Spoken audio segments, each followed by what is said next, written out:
I'm saying welcome to the people in the room that I've been with for the past 36 hours or so. So really saying welcome to all of you who have joined us via Zoom. Really happy that you are able to join us today. I'm Mark Perry. I'm the director of the Center on Hate, Bias, and Extremism, which is hosting this webinar. We're really happy to have with us today to feature in our keynote two phenomenal labor activists here. My good friend, first of all, Rob Halpin, who's a graduate of the Berlin School of Economics and Law, a sessional lecturer here at Ontario Tech, but also the executive director of the Ontario Federation of Labour, representing 54 unions and 1 million workers in the province of Ontario. The OFL is, of course, Canada's largest provincial labour federation. And also my new friend, Emily Quaile, who is a master's student at the Institute of Political Economy, researching class consciousness and the rise of fascism in Canada. She's an executive board member of QP 4600 and an active community organizer resisting transphobic hate in our streets. As a former theater artist, Emily brings an interdisciplinary focus to her academic and activist work. So I'm going to turn it over now to the two of them. So again, thank you very much. And Rob, the floor is yours. The screen is yours. I'm honored to share this keynote address with my fellow labor activist, organizer, and steering committee member of Community Solidarity Ottawa, Emily Quaile, who you'll meet very shortly.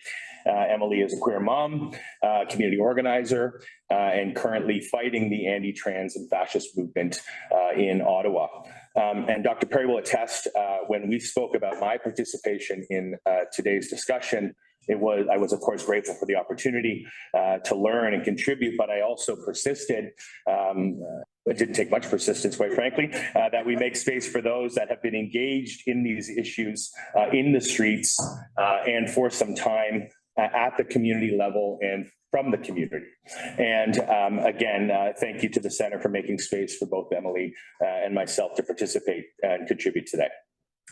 So I want to set the stage a bit from a macro perspective, from labor's perspective on recent events, why organized labor is aligned and primed, quite frankly, to support 2S LGBTQIA+ communities' rights, particularly their rights as human rights, which we should have no doubt in which they are.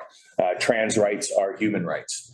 And we have a collective goal, which is to stop the rise of hate in our organizations and across our communities.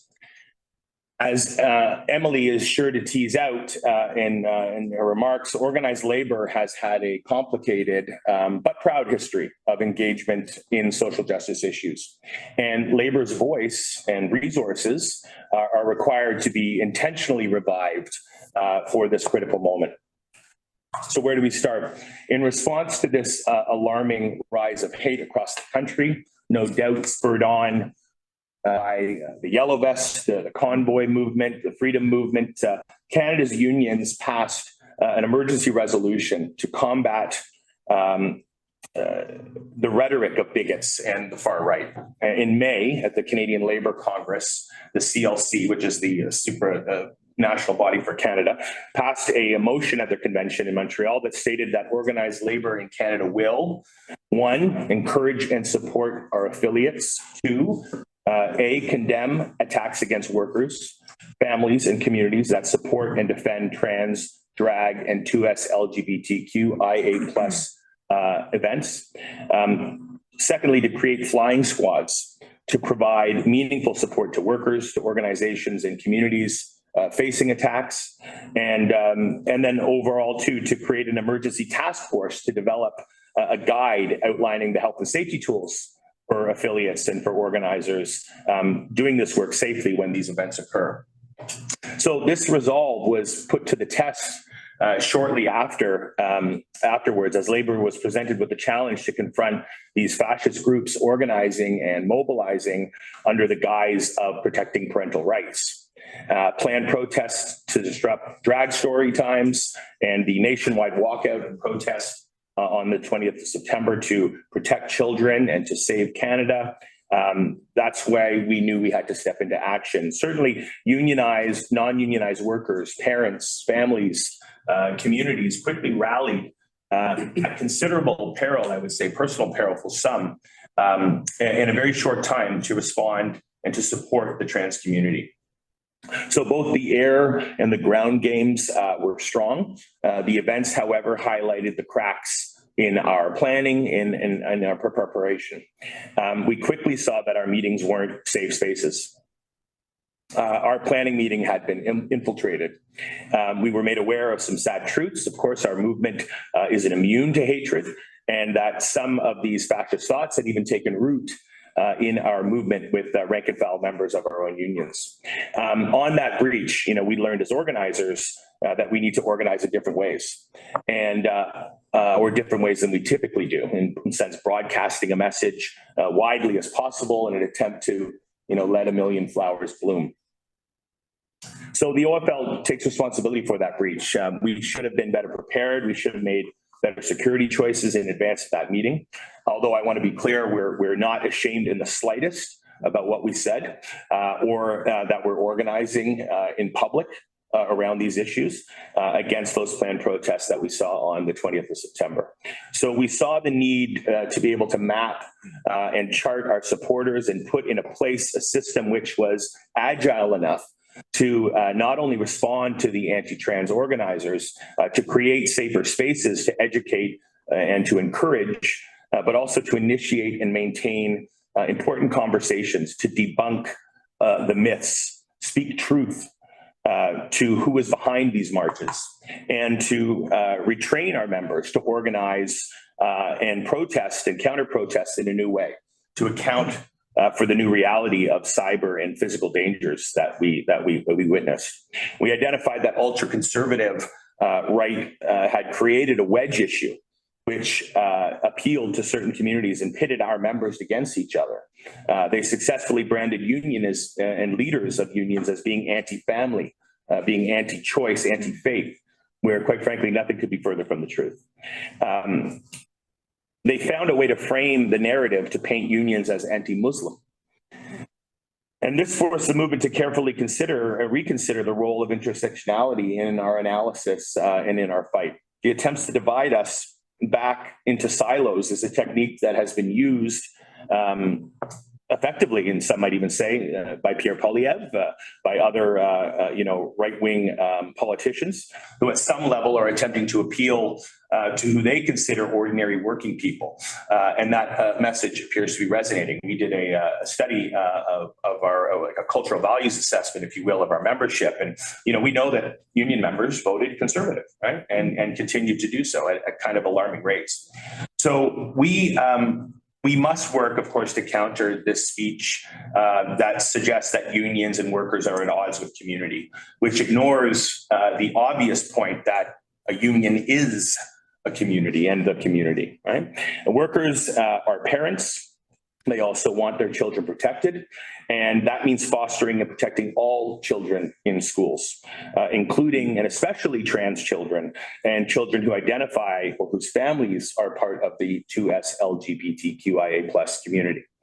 So this resolution and efforts in provincial federations like the Ontario Federation of Labour calls for unions to do more than simply show support online. It is said that if you claim to be someone's ally, but you're not getting hit by the stones that are thrown at them, then you're not standing close enough. And we need to be more than allies. We need to move to becoming co-conspirators, if you will, using our privilege and platforms to advocate actively for trans children and for the protection of the community at large. While we await this task force, and they've been working hard to complete its work, produce their guide, the fascists have indeed been busy. The urgency of September 20th's 1 million person march forced Labour to put this plan into motion.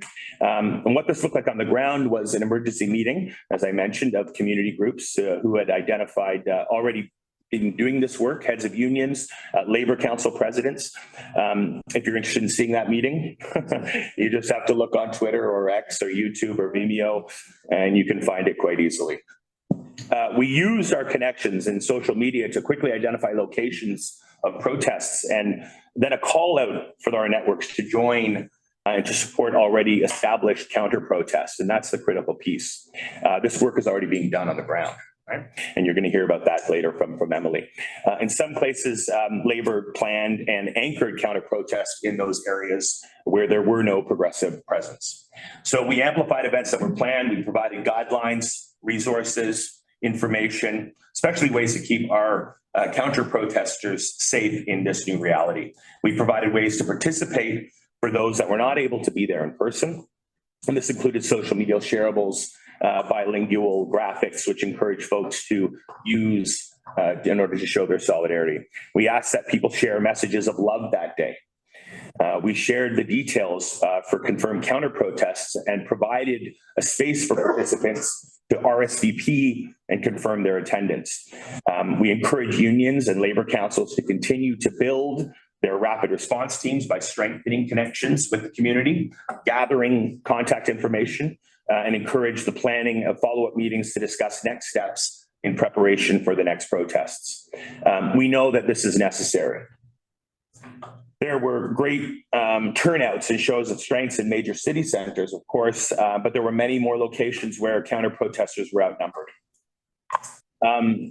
Lila Watson, a Muri Indigenous Australian visual artist, activist, and academic working in the field of women's issues and Indigenous epistemology, is famous for saying, "If you have come here to help me, you are wasting your time. But if you come because your liberation is bound up with mine, then let us work together." And the time for unions to respond, I think, to fascist threats is clear. I mean, it is now. In fact, it's been time for quite some time. It isn't enough to react to stage hatred. Instead, we need to organize to reclaim the space with truth instead of countering in what is being said. Right? The narrative is painting unions as indoctrinating not only children, but its members, as if members haven't democratically elected leaders, and as if social justice and right isn't a mandated principle of which we all work within, right? It's decided by workers within our unions. So we as Labor are prepared to deal with the insults. We're prepared to deal with the slurs. Personally, I would prefer the slings and the arrows, the slurs, the epitaphs to be slung at me rather than at trans children in the community. So we have a duty, and we're well positioned to unite our movement with community groups and organizations who are already doing this work. We can amplify the messages while using our resources to support gatherings, events, and counter-protests. The ultra-conservative right responded to our recent counter-protest efforts to say we were funding these counter-protests. Okay? And to be clear, we weren't, but it is something we would consider doing, right? That's for sure. We will and should add our voices and our funds when needed for the causes of social justice, for truth and inclusivity. The right seeks to divide us by suggesting that helping an oppressed group, providing support, assistance, love, and acceptance of one group somehow must take from another. But as it's been said, providing rights and protections for some does not take from others, right? Unlike distributive collective bargaining, human rights aren't a pie in that respect. In fact, a society, a community which embraces all is statistically better for everyone. And this acceptance is no means a need for homogeneity, but instead a recognition and embrace and respect of differences. Labor has a long history of supporting human rights. Our unions prioritize social justice in addition to economic justice, uniting with oppressed and equity-seeking, equity-deserving groups. It is exactly because we are in the community that we are poised and well-positioned to bring various groups to the table and to encourage and promote a dialogue. It's our role to emphasize what so many have in common and to highlight the inherent solidarity rather than divisiveness and dissent. We can show how our needs and values align so much more than the right, alt-right, ultra-conservative right would have us believe we can. And in fact, we can unveil the true goals of these fascist events. It isn't about, nor has it ever been about family values or parental rights. It's been about hate mongering. It's been about those frustrated efforts to overthrow progressive groups that have been thwarted by the convoy movement, the transferring this frustration now onto a different group, in this case, trans children. People are angry. We know this. Our job as union leaders and members is to do much more than scratch the surface to unearth the true source and cause of this fury. Working people want choice. Parents are worried. Of course they are. Yeah. And they are angry, as are we. But we aren't angry at teachers. We aren't angry at education workers, schools, trans students, and the entire 2S LGBTQIA plus community. These groups we represent are saying enough is enough. Privatizing healthcare. They're fed up with the lack of funding in our public schools. This is the true scandal, quite frankly, that we're seeing in front of us, right? This is where we need to unite, where we need to express our collective outrage. We need to protest together against the lack of affordable housing, the destruction of our green spaces, the climate crisis, the corporate interests that are killing our planet. And as organizers, we have to constantly be in conversation with our members and members of our communities. This needs to be true organizing conversations where we listen to members. These could be as simple as asking neighbors if they could change 3 things in your child's school, what would they be? And it's likely that all families who know the abysmal state of our public education systems, starved for years by conservative governments and their sinister Minister of Education here in Ontario, that pronouns would be very low on that list, right?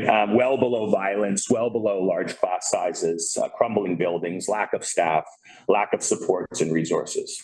So Labour has a long history, as I say, of championing human rights, from securing maternity, parental rights for unionized workers, which then became legal rights for all, to fighting for disability rights, to opposing racist labor practices, fighting to end violence and sexual harassment and abuse in workplaces, advocating for gender justice. Unions have fought with oppressed groups and allies to ensure improvements to all. An injury to one is an injury to all. And that's the title of our talk today.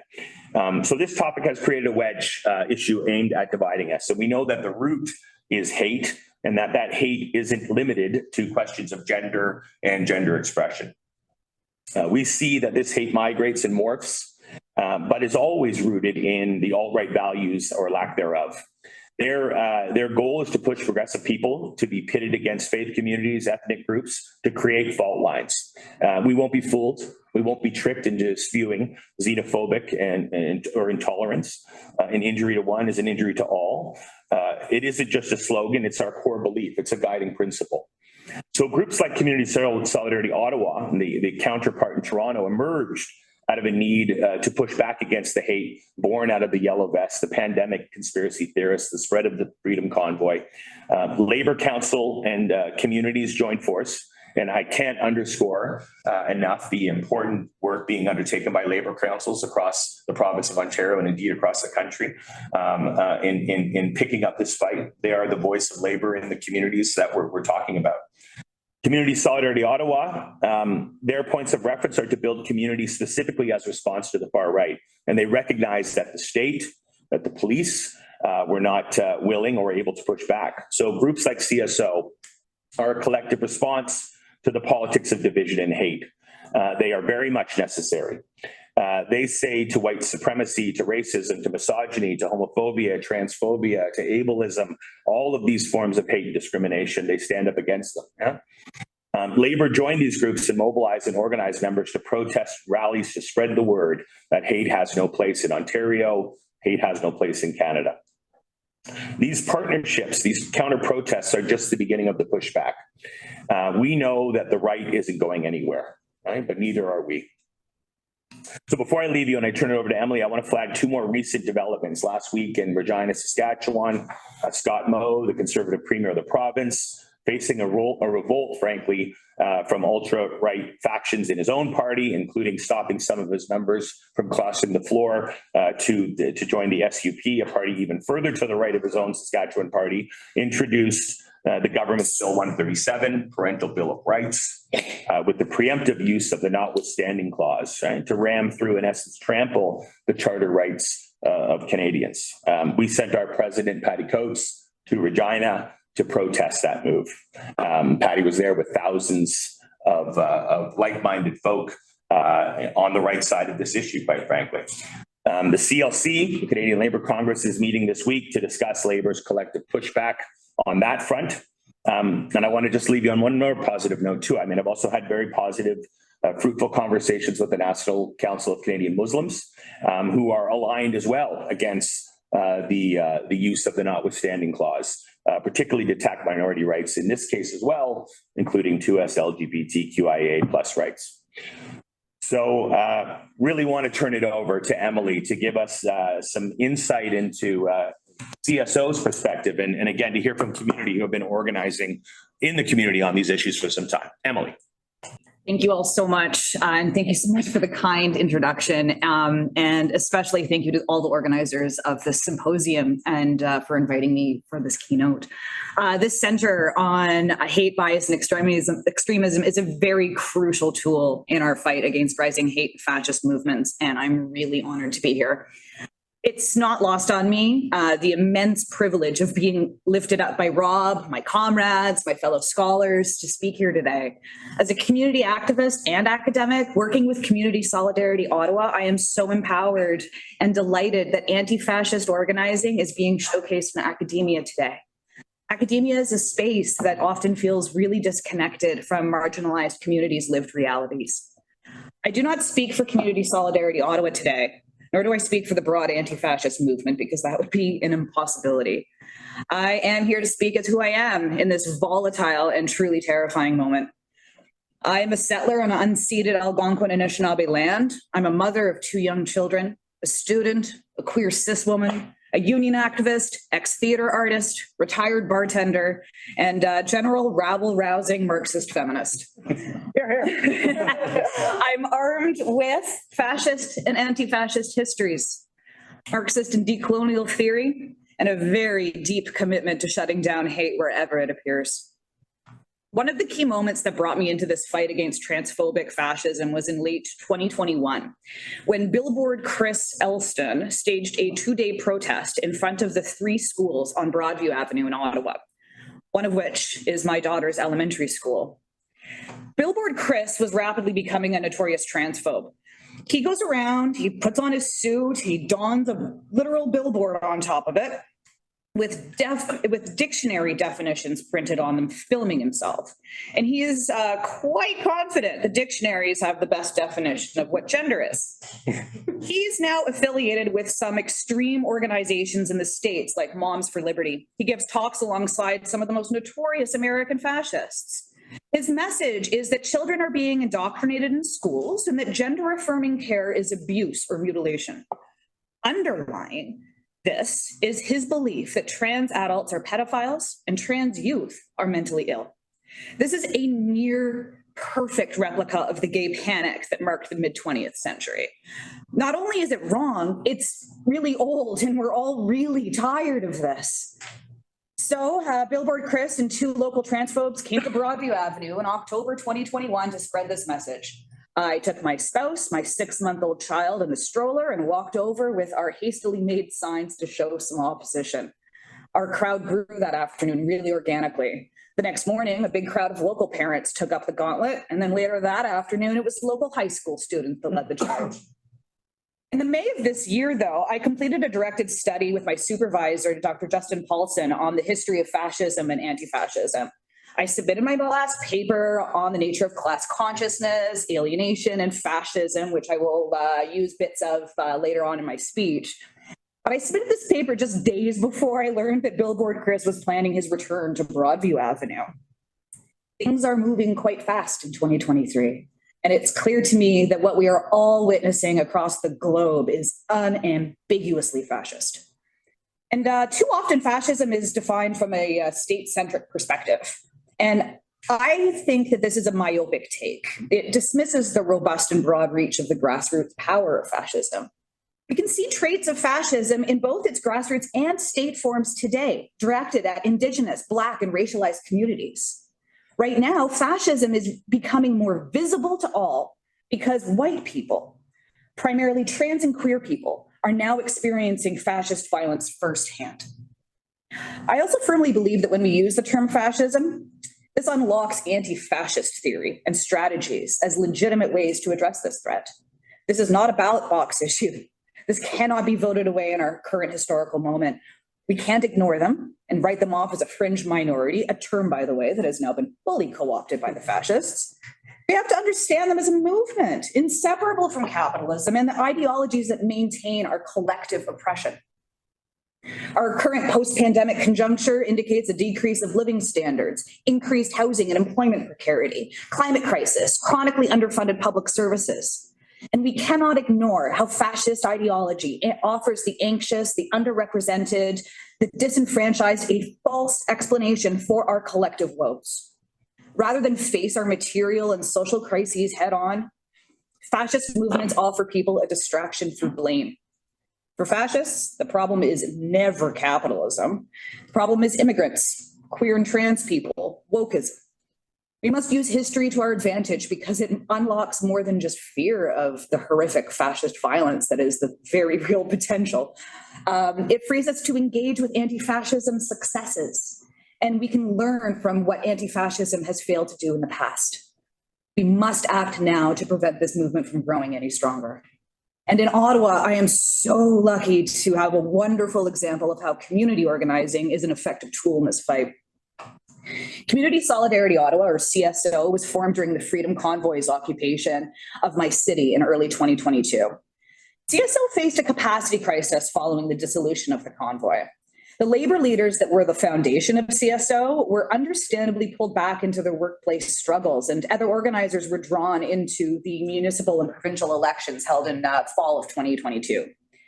However, the convoy as a movement never left our city. There is an ongoing soft occupation of Parliament Hill, and the trial of convoy organizers ensures a near permanent presence of far-right extremists and fascists outside the courthouse in downtown Ottawa. Key figures and groups in the convoy have shifted their focus from anti-vaccination and public health measures to trans children and so-called gender ideology. As of right now, many are occupying a field an hour outside of Ottawa under the banner of the Save the Children convoy. This has grown from like 100 to about 300 people in under 2 weeks. Yesterday, I received a text message from a friend telling me about soldiers of Odin walking around with Norwegian flags in the heart of Ottawa. This is urgent, this is dire, and we have to face this head on. CSO is on the front lines of this, unfortunately, filling a vacuum left by the inept Ottawa's District Labour Council. I first started to work with CSO when I was organizing the counter protest for June 9th, but I did not join them officially. After everything that I had devoured through my research on fascism and anti-fascism, 2 lessons stuck out to me. 1, local empowered communities are one of our best offenses against fascist uprisings. And 2, deplatforming, denying fascists public space, providing loud opposition to their hate is a necessary foundation of any effective strategy. So as a radical queer mom of a Broadview Avenue student, I threw myself into organizing. I wanted to center my community. This was a somewhat naive attempt to flip the script on how these kinds of organizings are done. This isn't a conspiracy of well-funded community organizations because they don't exist. I did not get paid. Or certainly not woke politicians throwing their weight around. You've got to drag them out. This was me, a queer mom, armed with theory and history and demanding that we all show up to fight hate. I served as a spokesperson despite the increased threats to my personal safety. I knew it was important for me to demonstrate that we can all do this, and we must. My visibility gave some courage to my neighbors, and it helped educate people who might view masked protesters as a threat rather than our bravest and smartest organizers. It's a difficult line to hold between the necessary security precautions for organizers who face threat of doxing and physical assault and the need to broaden and welcome new activists into the fold. You know, the recent OFL meeting that was recorded and shared in fascist circles is an example of this. We need to organize together, but we will be putting ourselves at risk to do so. The answer is to work to mitigate this risk rather than leave it to the relatively small numbers of dedicated activists who go above and beyond to conceal their identities so that they won't lose their jobs or homes or lives. Those of us who have any relative security in our positions must not shy away from this struggle. If you have any semblance of security or privilege, you have to use it. You have to be loud and really bold. Of course, we're going to expose ourselves as we do this work of opposing fascism, but we cannot let that deter us. We have safety in numbers, and we can develop ways to keep ourselves safer. I translated this notion of exposure through opposition when my neighbors and I, along with CSO, decorated Broadview Avenue with pride flags and positive messaging in chalk the night before June 9. I tore a page out of my theater background and I approached the street like I would a set design. I called it, I want visual litter. I saw this as a really cool opportunity to signal that, hey, this is our turf. I wanted those transphobic fascists to feel very unwelcome. I also wanted them to waste their time trying to tear down all the little small flags we tied to everything we could. I was actually blown away by the effectiveness of this. There were so many photos and videos of grown men ripping rainbows down with the energy of a petulant toddler. And I know petulant toddlers. But the most impactful and quite frankly, heartbreaking videos were of children being encouraged to stomp on these flags. This symbolic violence was dwarfed by the physical and verbal assaults that we experienced that day. Billboard Chris had partnered with a group called Save Canada, whose origins lie in Diagolon. It's a white supremacist and accelerationist group that we might recall from their associations to the convoy and the Coutts Alberta blockade. Save Canada is a self-styled MAGA movement, now led by white Christian fascist teens in Renfrew. The network that was forged during the convoy resulted in hundreds of fascists and fascist supporters showing up on June 9 on a residential street in Ottawa, ready to fight. Far-right figures from Florida and the west and east coast of Canada were present. The local bikers church, the Vanny Bikers Church, provided security for Billboard Chris, acting as goons marching down the street with them, holding their hands up, feigning peace and feigning innocence while they're being filmed, because everyone's filming each other on that side, and kicking people in the shins. Sorry. This is going to be a bit of a discussion of some violence, and I probably should have started with a little bit of a warning about this, but perhaps, especially for those who may have been there, who may have experienced that in their own communities, I still find it difficult to talk about that day. And I didn't get punched in the head. I just watched my friends get punched in the head. This is hard, and I don't think that we have the option of shying away from it anymore. Showing our vulnerability and our humanity is the thing that's going to get us through it. And so we have to just push through. And I'm saying this as much for everyone as I am for myself right now, I think. Save Canada teens wear their red hats, MAGA style. They attempted militaristic formations to breach through our lines. The police targeted the counter-protesters as well, despite the presence of multiple politicians and public figures. They arrested 4 of us that day without any charges being laid. They arrested us after people were beaten over the head with Bibles and punched in the face. We had cops on bicycles streaming through, demanding people to rush and move out of the way to go through our banner lines from the inside. I walked up to a cop because I kept hearing that there was a woman with 2 giant dogs threatening to unleash them on our crowd. I went up to this cop and I said, hey, there's a woman threatening weapons, essentially. Like, you have to do something about that. And he said, no, you guys were attacking her. And I looked at him with like a stone cold stare. And he said, I mean, you were blocking her way, as if that's justification.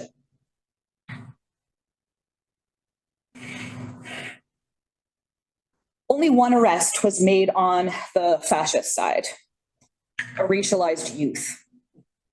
I see June 9 as a day in which all participants were privy to a clinic that covered the necessity of defunding the police and the horror of fascist violence in our streets. What a hell of a day it was for my neighbors in a predominantly white, very upper class neighborhood, many of whom had never been to a protest before. So many of them were radicalized that day, and let that be a lesson about working with people who aren't as left-wing as us. Get them out in the streets and support them, support their learning. Not all will see this for what it is, but I can guarantee that many will. and they will talk to people that we don't have access to. So CSO's organizational support and marshalling that day was essential for the success of that defense. However, I do have a cautionary tale about the role that labor leaders or politicians must never play. One prominent labor leader showed up and assisted with crowd management. However, following this event, this labor leader did not engage with organizers whatsoever and went straight to the chief of police in Ottawa to complain about how the police had treated us that day. The very fact that we were not consulted about this before doing so and that there has been zero outreach since is a problem. This leader has not shown up again in person to another single Ottawa event. There is zero excuse for not talking to us, about us, without consent, to the chief of an institution that is unaccountable to us. Our current chief of police, by the way, used to be the lead of the RCMP division that brutalized Fairy Creek and Wet'suwet'en defenders. So now we have a labor leader with immense power that talks to this guy on behalf without working with us in advance. This isn't accountability. This isn't solidarity. This isn't union values. This is continued use of an unaccountable, corrupt, violent arm of the state, all under the guise of reform at best. I have no idea what was said in that room, but I know it couldn't have been a conversation that led to any good, because if it were, surely I would have been told about it. I'm also livid about the abandonment that we have experienced because, we're getting tired. I have been reprimanded on the phone because I demanded that the Canadian Labour Congress do more to encourage their affiliates to adopt this resolution that puts in place a flying squad for anti-hate. My comrades at CSO formed a trans and queer workers committee over the summer. I mean, it's a committee in name only because really it's just the same steering committee members just taking on yet another project, but the title's nice. We went around to several locals in Ottawa with about a 45-minute educational presentation on fascism, the transferable skills that union execs and rank and file members can bring to the anti-fascist defenses, and of course about the CLC motion. I was encouraging them to pass this resolution along with a budget like our union just did, QP 4600. I drafted this and it passed with unanimous support. We've attached this $2,000 yearly budget to this motion, which is the way to go. We can't just have statements of flying squad. Let's throw some money behind it. That's how you'll get action. So CLC has apparently created a task force on anti-hate, but it doesn't include one single community organizer. They've created informational handouts over the summer, but apparently I overstepped by asking the CLC to do more. I was told that I need to do more outreach. I need to work with a diversity of tactics to reach different locals. I said, no, I'm tired. Where's the diversity of people and organizations to carry out that diversity of tactics? Where are they? It should not be controversial to ask the CLC to do more than the bare minimum. And I'm here in part today to highlight how labor can aid anti-fascism, not just rant about the ridiculous roadblocks that we put in our own way all the time. Because quite frankly, too many people are focused on maintaining ineffective, pro-capitalist, and overly bureaucratic structures. This is what happens when labor and other progressive institutions worry more about pleasing the power structures than undoing those power structures. I will tone the spiciness meter down, but if you want more tea and rants, call me. My point here today as well is that fascism is endemic to capitalism. If we want to stop fascism, we have to get rid of capitalism. Otherwise, we're going to be stuck playing what Mark Bray calls whack-a-mole with every fascist uprising.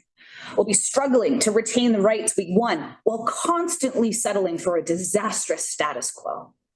Labor is struggling right now, but to me, this indicates that there is an end to the strategy that has defined the neoliberal era. In a capacity crisis and facing external threats, it's natural to turn inwards, to focus on the most immediate needs. The not-for-profit sector is a really excellent example of this. In a world in which we struggle to meet basic needs, fighting against structural causes is impossible. Yet this strategy born of necessity has failed us. We have struggled to keep up, failing more often than not. There is hope in recent years, but it seems to me like we can attribute hot labor summer to a growing political awakening to the various crises that are closing in on us. We have to seize this moment and make really big societal demands. We have to do that together. Today's fascism can be an opportunity for us, just as much as it's an existential threat for us all. As Aimé Césaire wrote in 1950, even Hitler, obviously a fascist leader, reveals to us more than just one type of fascism. He reveals a larger context of capitalist society in 1930s Germany. The society that today's fascism reveals to us is one marred by perpetual crisis and profound feelings of alienation. This is capitalism. This is what must change.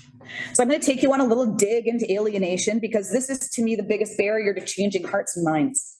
Alienation not only serves capitalist economic forces, it molds our lived realities. It makes everything, for lack of a better word, really awful. Marx's formulation of alienation centers class hierarchies as the primary lens through which we see ourselves and each other. This phenomenon is a social relation, and it's applicable to all other social hierarchies.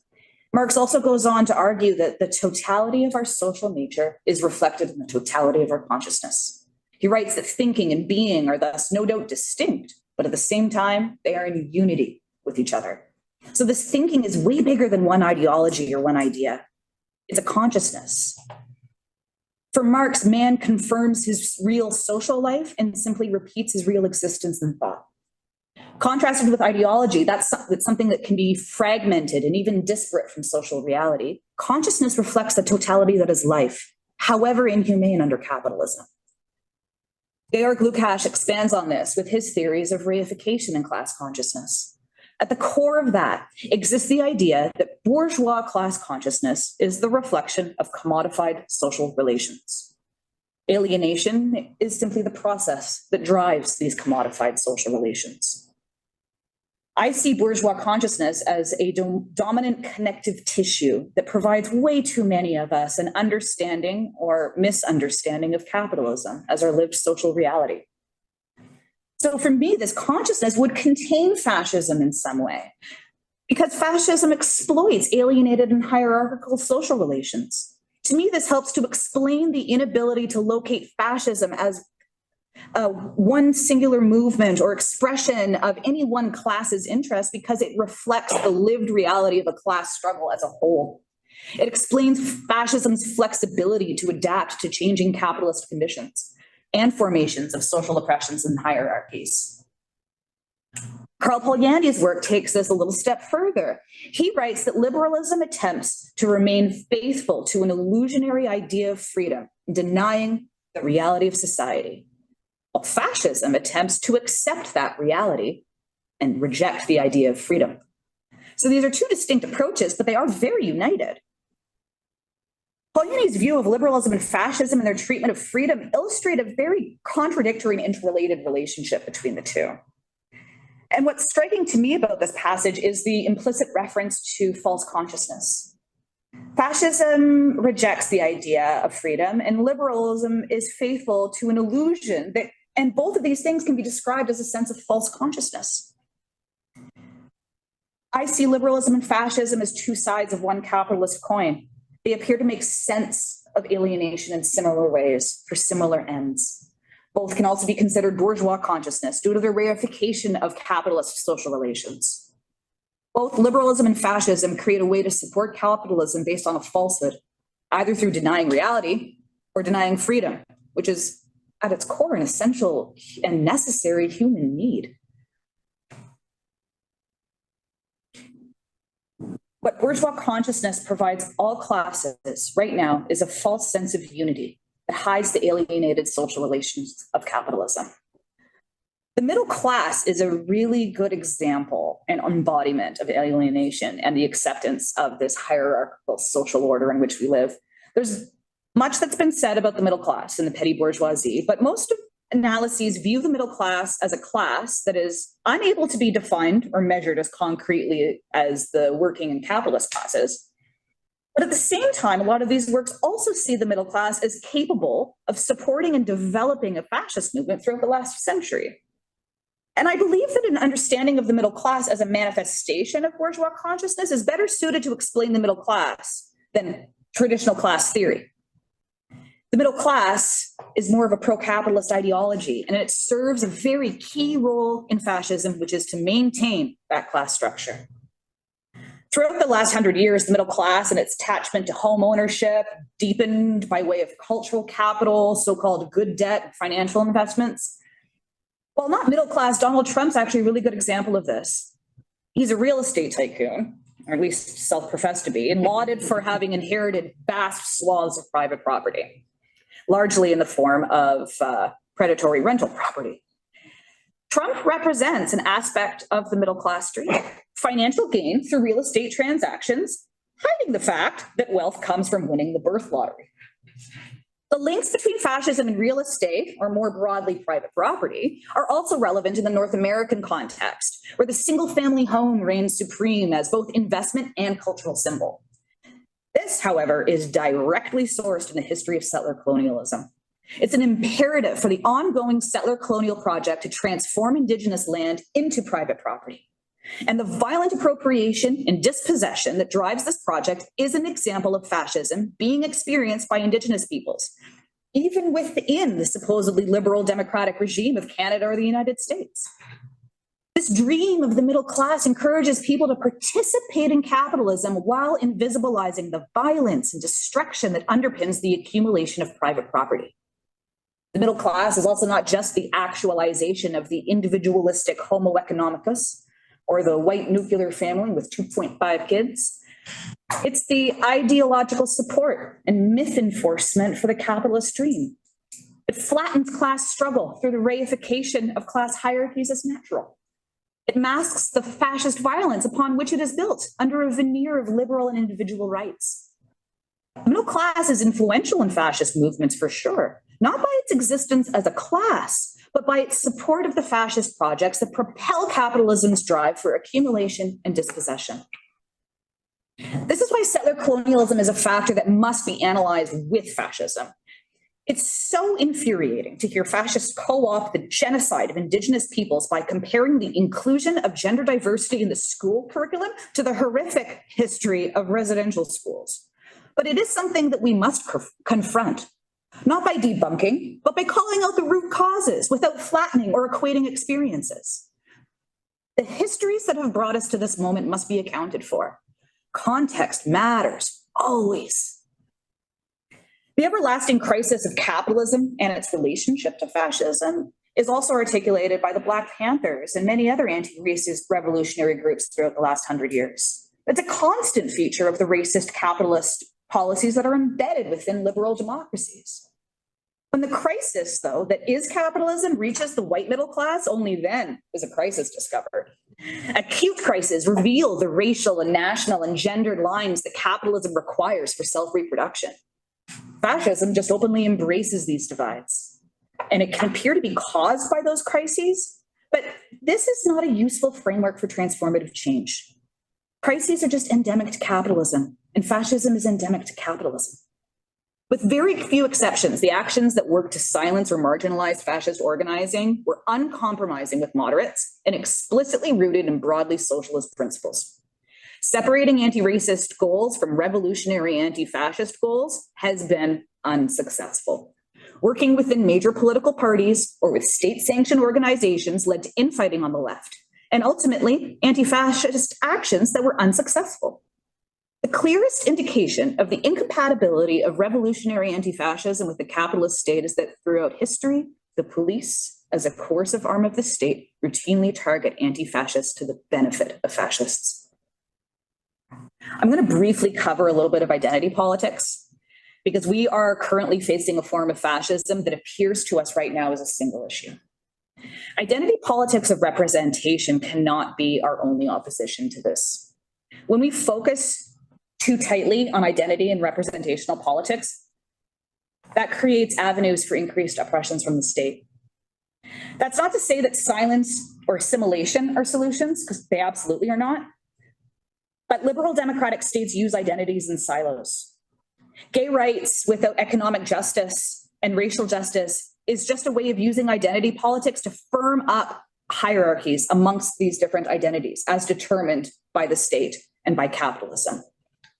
This in turn just establishes and reinforces more hierarchies of difference that fascists too easily exploit. They co-opt and distort a left critique that states that representational politics are less important than material ones. We have to practice solidarity, not just state it. And a way to think about this further is through understanding transphobia as a form of gendered violence. Doing so unlocks the rich history of social reproduction theory and the resistance against forms of life that do not immediately support capital accumulation in a direct or indirect way, just as Indigenous ways of living in relation to land challenge capital accumulation as well. The collection of ideas that I've referenced here today speak to the importance of shifting the discourse away from right-wing or state-sanctioned forms of identity and division. Focus on creating more empowered communities that transcend and unite those identities without assimilation or flattening. The fascists have very quite successfully co-opted the notion that identities are marginalized, some identities are marginalized, and people become victims of our current economic and political system. While it's obviously incorrect that white people are the real victims of global capitalism or liberal democracies, this rhetoric appears as reaction against the misconstrued identity politics form of seeing identities as competing for the same piece of the pie, or that there are somehow conflicting levels of rights. We have to reject that. We cannot engage with ideas that reinforce narratives of victimhood and alienation.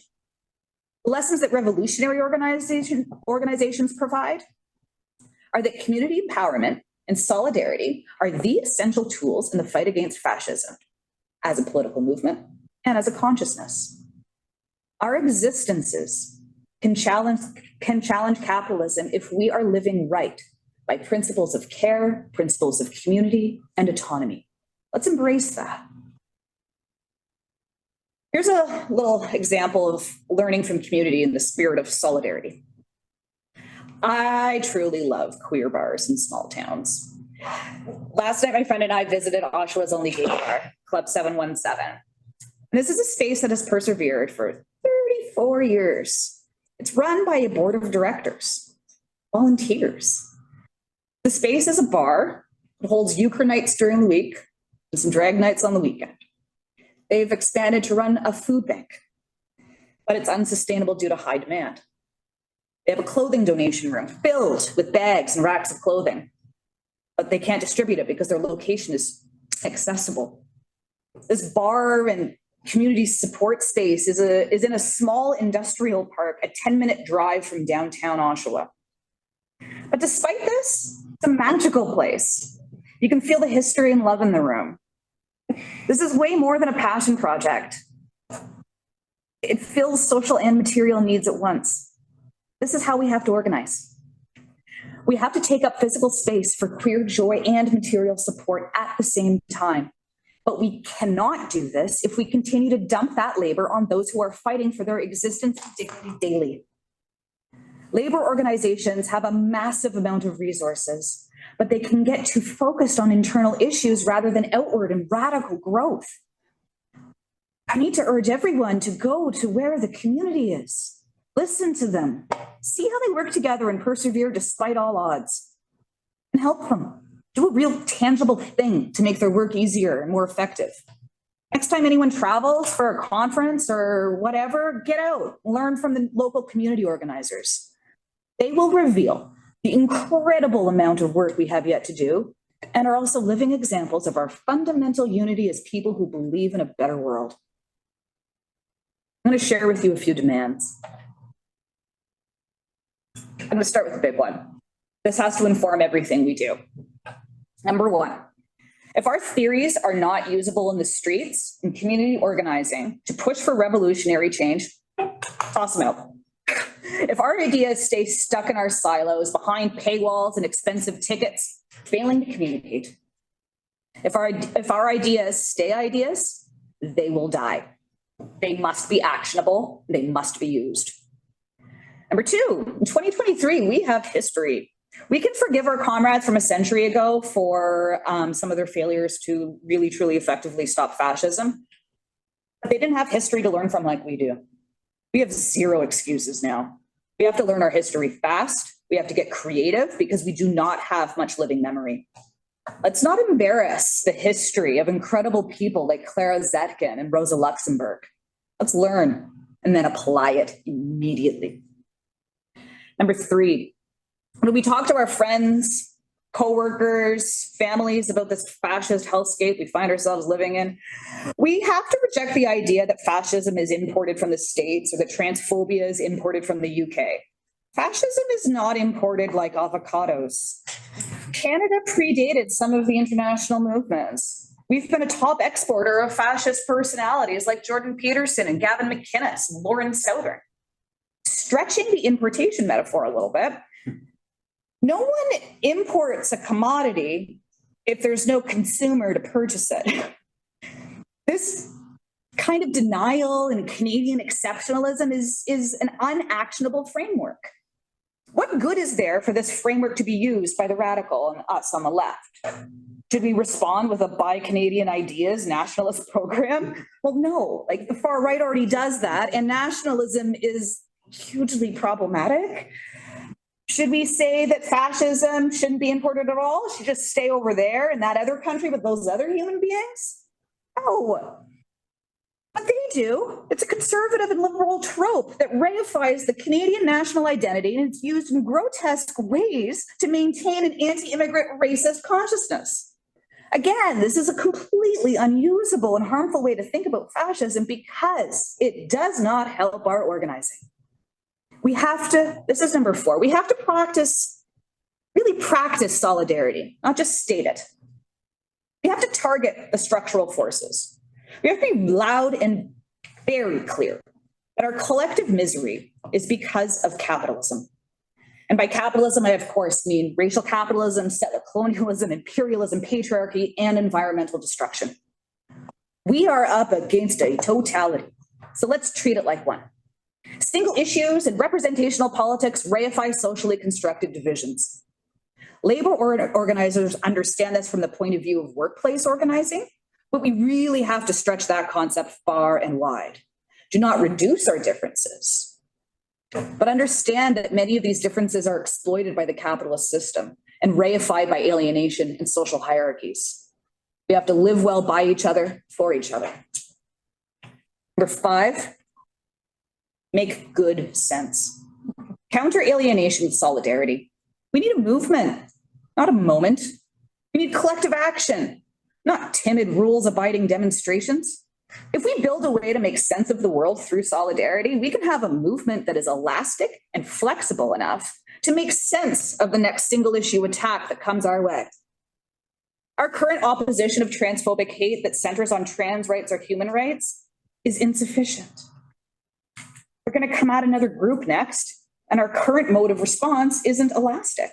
It's going to force us to reorganize and remobilize a different community. And we do not have time to reinvent the wheel every time that they pivot from issue to issue. We have to make sense of the world. We have to call capitalism out, and we have to build a movement. Number 6, get literally anybody with money and time and resources and put them to work in the community. Labor share, donate office space, take the burden of outreach off our core organizers. CSO, for one, could use like a full-time admin worker. We need gaps analysis. We need structural tests. We have so many beautiful ideas and zero time and resources to implement them. Academia and labor unions alike have to pivot now. Put our ideas and resources in service of the communities you proclaim to be in solidarity with. If it feels like I'm calling you out, I am. I know that in this room alone, we have a diversity of strategies already in play. But it's not enough. Some are doing more than others, like Rob Halpin is one of these people. But he can do more though, and I'm sure he wants to, but that's only going to be possible if we get people to take up the work he's currently doing. I have so many ideas and contacts and networks and what I hope could be real avenues of change. But I'm exhausted. I have zero time to put them into action. So I'm calling you all out to do more before we lose what little we have left. You have incredible passion, you have expert knowledge, and it's going to be wasted if we don't all start doing a whole lot more. So pick up the work that the current leaders of this moment are doing right now. Free us up so we can build something else, deepen and broaden. Don't take credit, just do the work. Lift the next organizer up. Go to all the local community spots, visit the gay bars, listen to their stories, feel your feelings, and carry all of those with you. This is what solidarity as a practice needs. It will make you stronger and more empathetic. I'm gonna wrap it up shortly, but I want to give you one of my favorite quotes from one of my favorite theorists, Georg Lukács.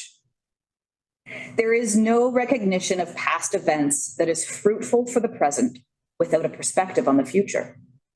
And there is no concrete perspective on the future without an accurately illuminated past. You have to do exactly that.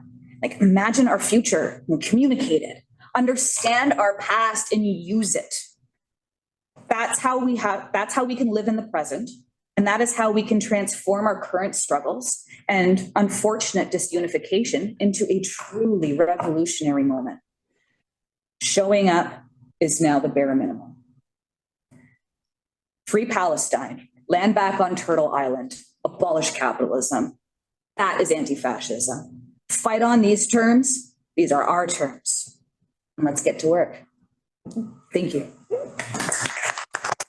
Hi, everybody. My name is Jordan House. For people online, I am a postdoctoral fellow here at the Center on Hate, Bias, and Extremism. I'm going to moderate the Q&A. We have about 20 minutes for that. I'm going to figure out how I think people online should be able to type in questions to the Q&A function, and we will try to get to you, but maybe while people are typing up their thoughts, first I'd like to say thank you to Emily and Rob for the very powerful and insightful talk that I think really helps ground some of the more theoretical discussions that we were having over this weekend in some real and ongoing movement activity. And then, yeah, I would like to turn to the room for a round of questions. Jacob. This was fantastic, a bit of praxis energy, if you will.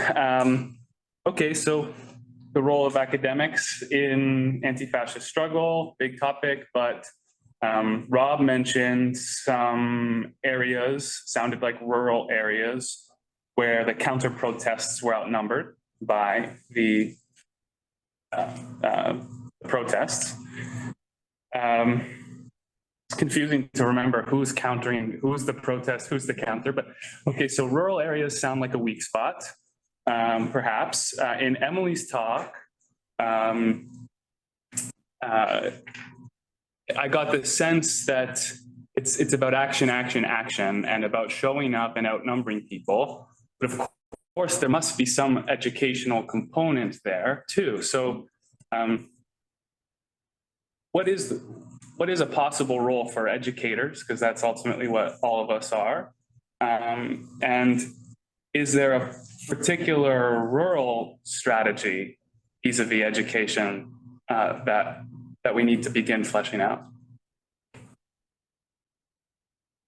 Maybe I can jump in on the rural piece for starters, and then Emily, you might want to address the other part if that makes sense. To me, I mean, I know in fact the center is talking about bringing together rural youth, for example, right, and making funds available for that to occur, so that we can learn and really understand those experiences in those rural communities. I mean, I said at the onset that labor councils are a critical component, and they have that reach into those rural communities, right?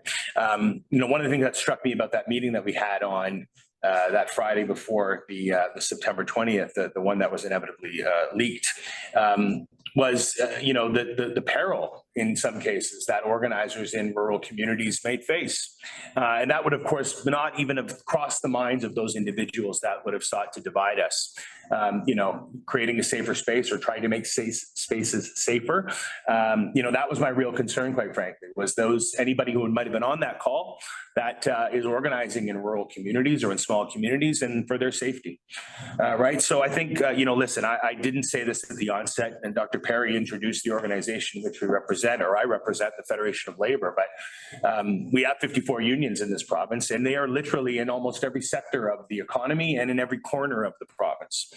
So the question then becomes, from an education perspective, in my view, how we must enhance already existent education that happens within unions. And quite frankly, it needs to be those efforts need to be tripled, quadrupled.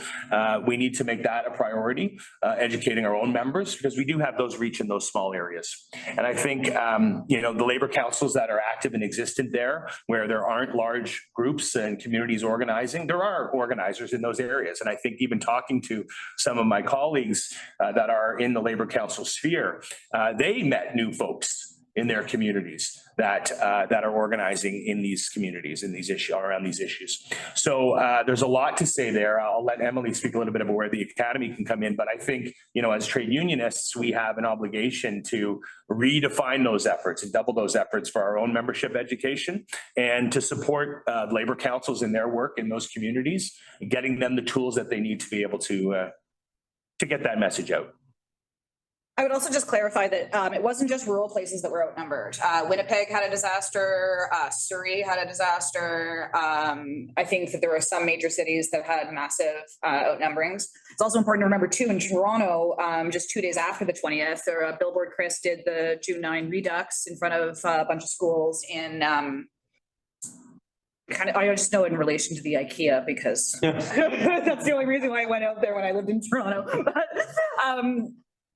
But yeah, and that was a lot hairier, right? Like that didn't have the same numbers that the 20th did. So I wouldn't say it's just we can't reduce it to a rural and urban divide, but we can reduce it down to like the existing structures. And just some people are just not used to what to do in this situation. So that's where education comes in. That's where communication, and that's where making these links across communities and putting like experienced organizers from Toronto and Ottawa in touch with experienced organizers in other cities to start talking how we gather information, how we build our movements, how to keep each other safe.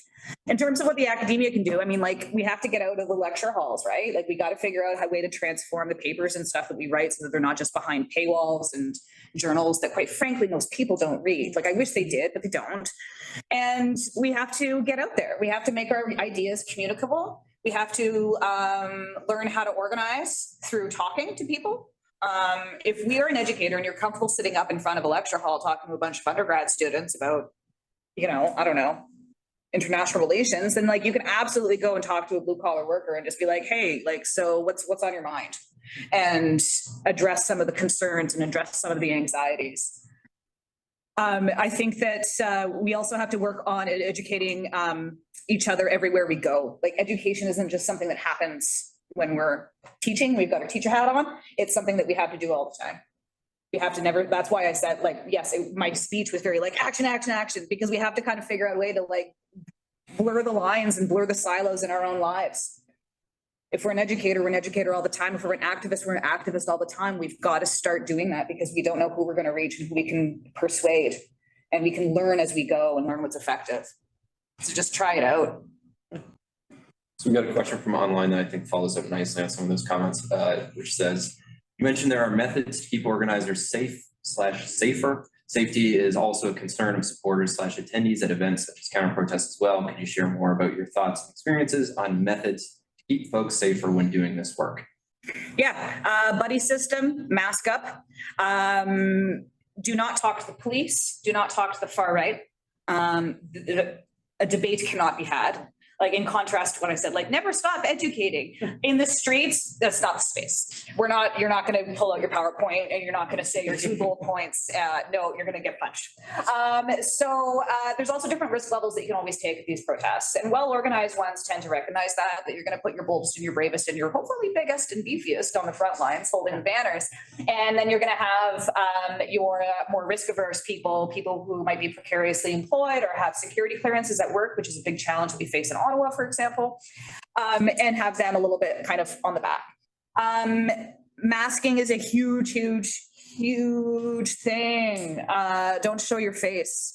There's no reason to. We've got the pandemic behind us, but masks are a grateful norm that we have that we can exploit now and just hide our identity so we can't be filmed. They usually have lightning rods at all these events, and just so don't be a lightning rod. I can be a lightning rod sometimes because I speak out and I'm public and I've already been on media, so I don't really hide my face anymore because what's the point? They already know my name and where I work, so whatever. But I took precautions before I went public and I locked down all my social media and I tried to dox myself, and so far I haven't been fully doxed, which is great. So I think that, and listen to the experienced organizers. They're going to know a lot. Bring water, bring snacks. Don't try to keep your emotions kind of calm. Just stay in the moment. Don't think that you're going to change the world. It's just safety in numbers, and never walk home alone. The OFL has some resources on OFL.ca. We've got a guide to safer protesting. Give some tips with respect to dealing with the law as well if you are taken, arrested or detained. So I'd encourage you to have a look at those resources as well. Yeah, Community Solidarity Ottawa on their website has a little safety planning toolkit, which goes over a lot of this stuff. And although arrests do happen, charges hopefully stay rare. So one just came in that's kind of a quick follow-up, which is asking for clarification on why to avoid talking to police. They're not our friends. They appear to me, at least, to have multiple conflicting goals, and some of them are unidentifiable at these protests. Mm-hmm. They are not there to keep us safe. They also constantly encourage the freedom of passage, essentially. They believe that this is some sort of a charter right that they're there to enforce. So if you have a blockade set up and a far-right protester wants to come in because he's decided that that is the only north-south street in the world, you must walk down it right now. We're tapping on the 20th. These cops, these rank and file cops, just say, well, you have to let him pass. He wants to go. And it's like, no, you do not have to do that. So it's examples of that, like that they're not really helping us here. And talking to them just makes them angrier. Also, well-organized protests have what we call a police liaison, to be the one point of contact between the organizers and the marshals and the cops. And this makes sure that the cops don't end up learning more than they need to know. They don't have the right to stop a protest in the street. There's this whole bullshit narrative about needing permits to protest. No, you don't need a permit. I don't need a permit to have freedom of assembly. Get out of here.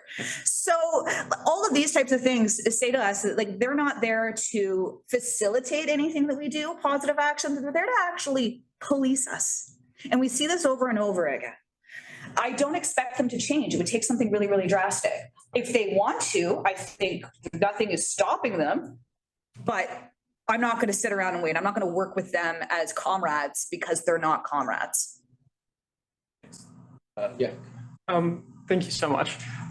Given that the police are often this omnipresent force, what are some ways that we could educate them so that there aren't always this barrier that we have to push past or get around or avoid?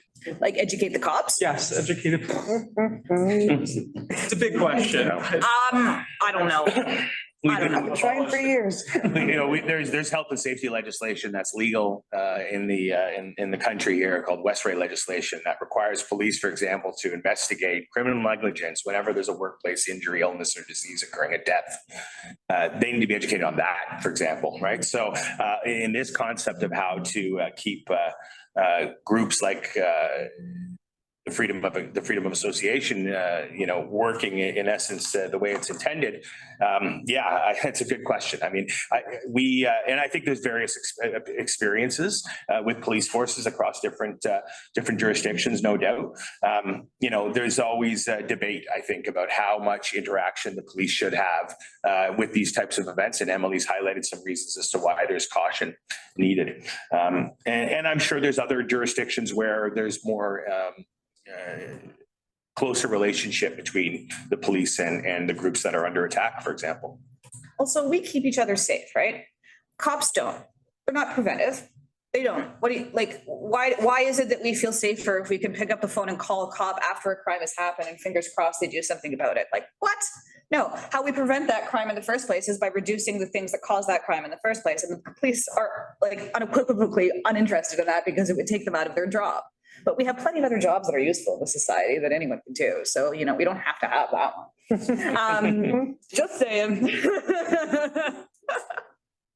Okay, so we've got about 10 minutes left. There's a few questions. I've got one. Steve, there's a few here. Can we try to do a round and see how much we could Yeah. get in? Is that okay? Yeah. I'll talk less. So maybe I'll say mine, which is you spoke a little bit about, I'm using my chair's prerogative to mine in here, but you spoke a little bit about the international connections and linkages on the right. And I'm wondering if you could also speak a bit to the community and labor linkages and the broader kind of countering the rise of the far right. And then I'll read one here and go to Steve. Online says, as someone who has ASD, autism spectrum disorder, can be very difficult to socially engage with people outside of very specific circumstances. How can those in my situation who want to help but have some barriers in engaging with others help? Steve? Yeah, so I think thank you for giving the keynote, and your organizing work is incredibly inspiring, and I'm really glad we could have that perspective as part of our symposium here. It's super important. I did want to bring up flag an issue. So my particular area, as I know Clyde's is and other people here, state theory. And, I think one of the issues that I had in terms of disagreement with the way you framed some of the strategic points you made is this conflation of liberalism and fascism, and a conflation of different kinds of state forms as all kind of being like a monolithic fortress, and the police being the kind of paradigmatic example of what the state is. I mean, to me, the differences between liberalism and fascism are worth dying over. Like, these are huge, huge differences, and the forms of state that correspond to them are massively different. I mean, the whole reason we can be in here having this radical discussion without being dragged outside and thrown in a secret prison for the rest of our lives is because of the difference between liberalism and fascism. It's about as big as it could be.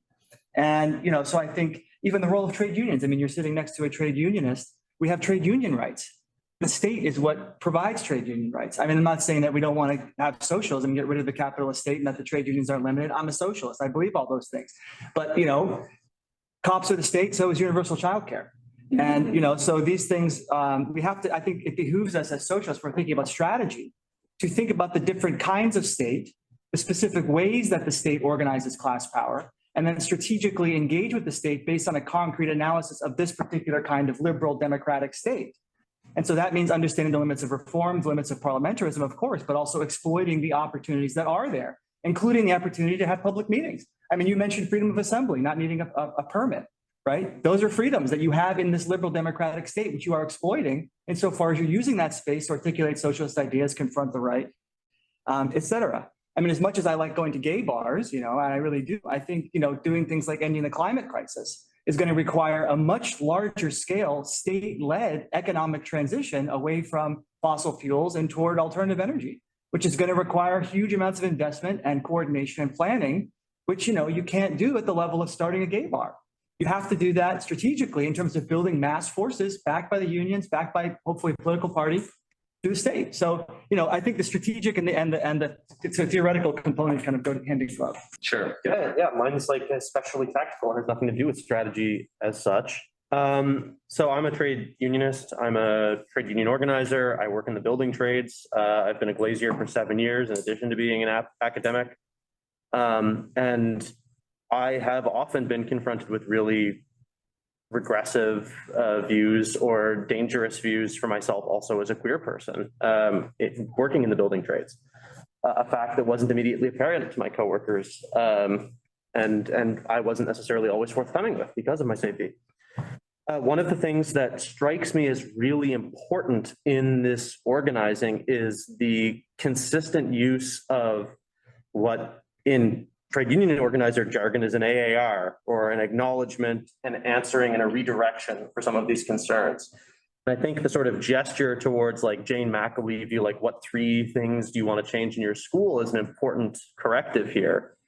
And it's also just a reminder that a lot of these conversations, and really the only ones that are going to meaningfully change minds, are exactly correct. Not going to happen when you're standing face to face with people screaming at each other, but they're going to be very uncomfortable a lot of the time.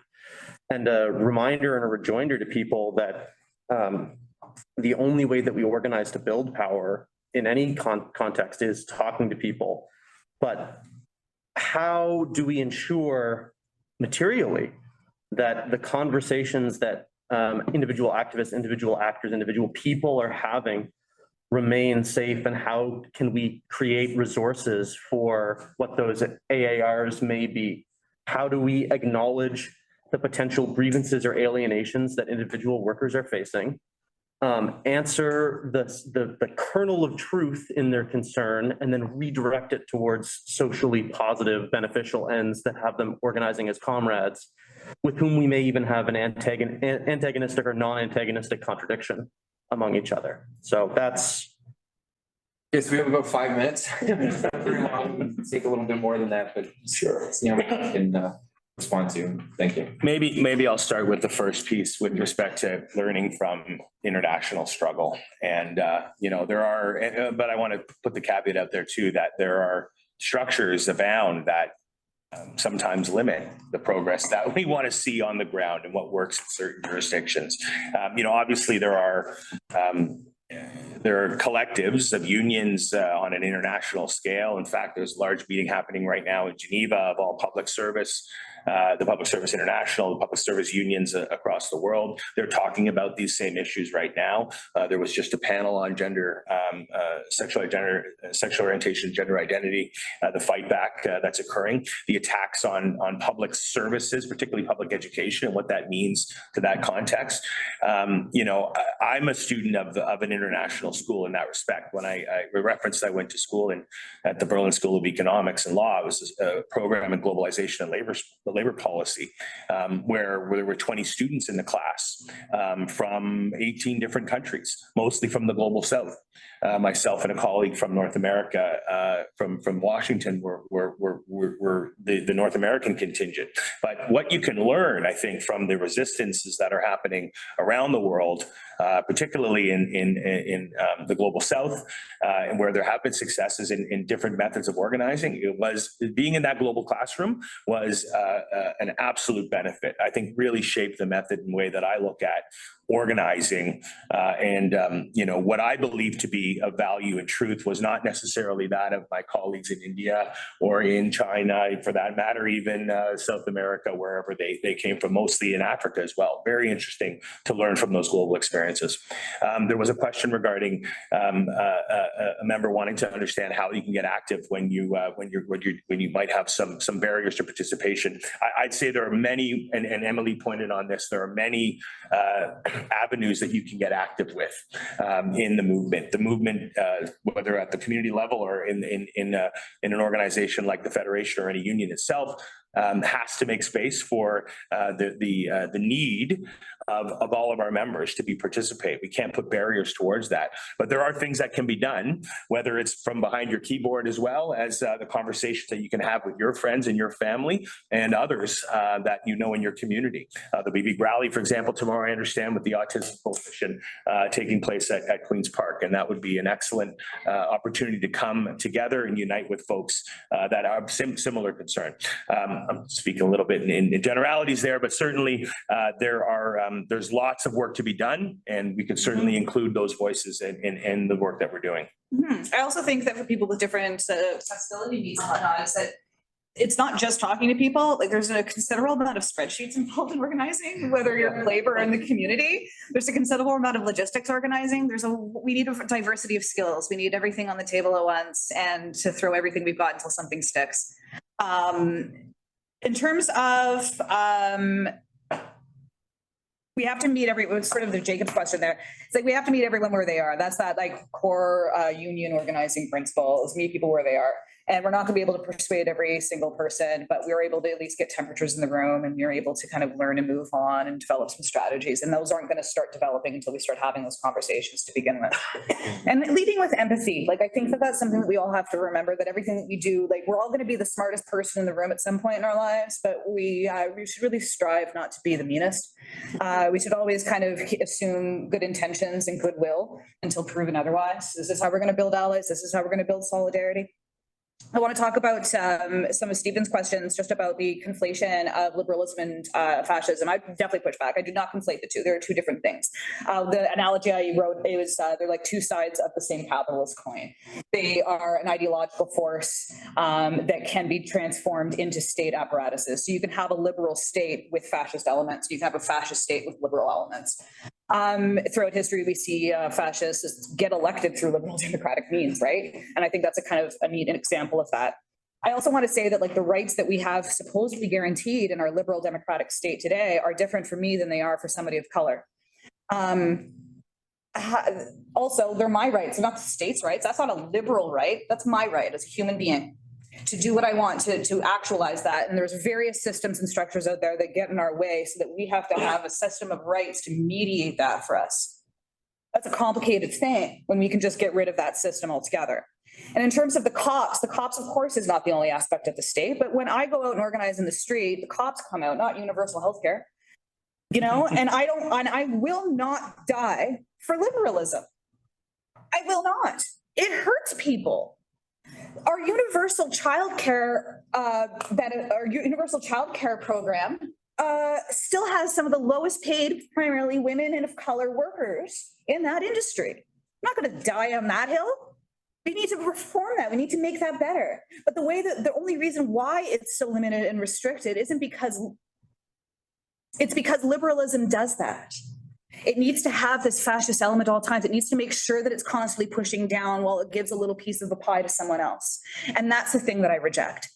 And I think that it's also a different thing that when we talk about academic things, like when I write a paper, I'm much more careful to make sure and elucidate that distinction and to take care of and respect the great vast work of state theory.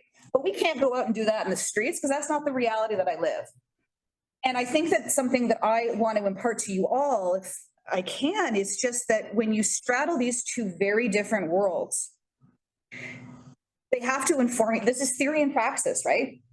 Not everything in theory can be applicable to the streets. Not everything in the streets is directly applicable to theory, and that's okay. They can't be. But but when we're living in an existential threat of a moment, we need to fight not for liberalism, not for status quo, not for some new deal. We need to fight for revolution. Otherwise, this is just going to happen again down the road to another generation. We cannot let that happen. That's exhausting. Imagine someone reading 50 years from now, wow, they've gone through two like global fascist movements. Wow, they didn't do anything about it. And they let the planet burn. Wow. You know, like that's what I kind of mean. It's not to denigrate the rich scholarship that exists out there about all these things that make really important distinctions, but it's about what works and what doesn't in the streets. And that's what we need to prioritize right now. I'll say we have had no problem over the course of this weekend filling up all of the time allocated to speaking, which I think is a good sign and indicates that we need to find ways to keep these conversations going.